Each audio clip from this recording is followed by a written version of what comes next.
Bonsoir, mesdames et messieurs, et bienvenue dans ce flash d'information. Le président de la République, Alassane Ouattara, a présidé ce mercredi le premier conseil des ministres de l'année 2018. Le chef de l'État, le vice-président Daniel Kablon-Duncan et le premier ministre Amadou Gon Coulibaly entendent mettre tout en œuvre pour accélérer les chantiers et améliorer les conditions de vie des Ivoiriens, avec le renforcement des institutions pour la paix et la bonne gouvernance, surtout la transformation structurelle de notre économie, la promotion de la jeunesse et de la femme. Nous écoutons à ce propos le président de la République, Alassane Ouattara.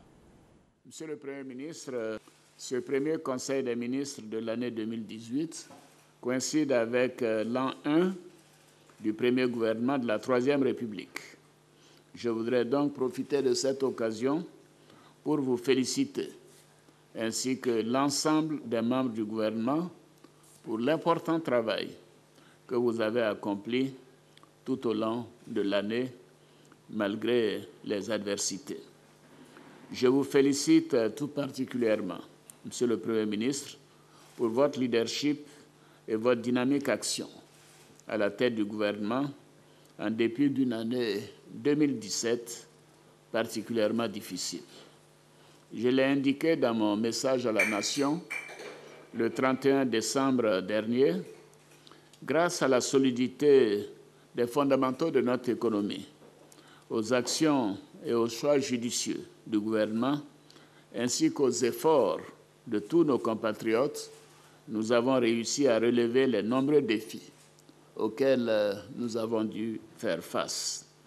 Nous avons ainsi procédé à la mise en œuvre des réformes institutionnelles prévues par la Constitution de la Troisième République.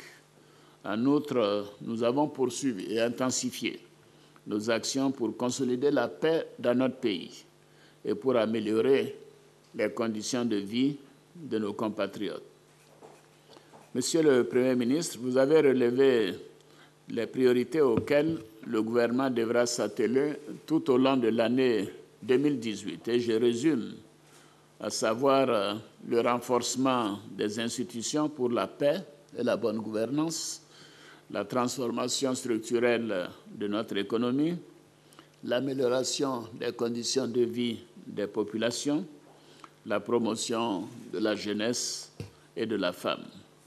Je vous demande donc d'œuvrer dès à présent à la concrétisation de la feuille de route que vous venez de définir. J'attends bien sûr du gouvernement, comme d'habitude, diligence et célérité.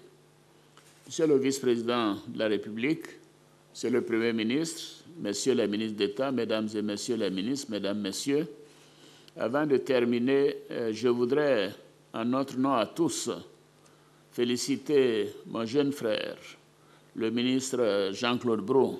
Jean-Claude Brault, levez-vous. Merci. Je voudrais féliciter le ministre Jean-Claude Brault, qui occupera, à compter du 1er mars 2018, la présidence de la Commission de la Communauté économique des États de l'Afrique de l'Ouest. Comme j'ai eu l'occasion de le dire au chef d'État quand nous étions à huis clos, je voulais donner à la CEDEAO l'un de nos meilleurs, l'un des meilleurs fils de la Côte d'Ivoire. Jean-Claude, au regard de ton expérience, de tes qualités professionnelles et personnelles, je suis convaincu que tu sauras t'acquitter avec grand succès des nouvelles charges et faire honneur à la Côte d'Ivoire. Je n'en doute point. Bravo à toi, Jean-Claude. Bravo. Voilà, c'était un extrait de l'intervention du président de la République, Alassane Ouattara. Le calme est revenu à Bouaké après les coups de feu qui ont été entendus hier soir dans la ville. Des tirs qui ont poussé les habitants de la capitale de la région de Béké à rentrer chez eux. La base du CCDO a été attaquée par d'autres militaires. Il y a eu des dégâts matériels, mais pas de pertes en vie humaine. Tout autre chose, un hélicoptère de l'armée française s'est crashé hier mardi dans le village de Ngokro, situé dans la localité d'Alépé, faisant 3 blessés parmi les membres de l'équipage. Aucun mort n'est à déplorer, heureusement. Le crash est intervenu alors que l'hélicoptère faisait des manœuvres sur le fleuve Komoué et a heurté des fils électriques avant de plonger dans les eaux du village. Les militaires nigérians et des soldats de pays voisins ont lancé une grande offensive contre les 2 factions du groupe islamiste Boko Haram et leurs dirigeants dans leur bastion du nord-est du Nigeria, selon l'armée nigériane. Les soldats sont du Cameroun, du Tchad, du Niger et du Nigeria, alliés dans le cadre d'une force régionale. Et nous terminons avec cette information.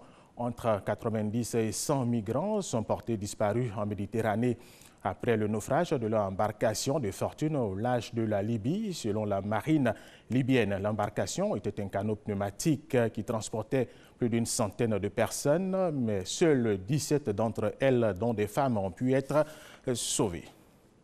Voilà, c'est la fin de ce flash. Rendons-nous en province pour les informations régionales dans tous ces détails.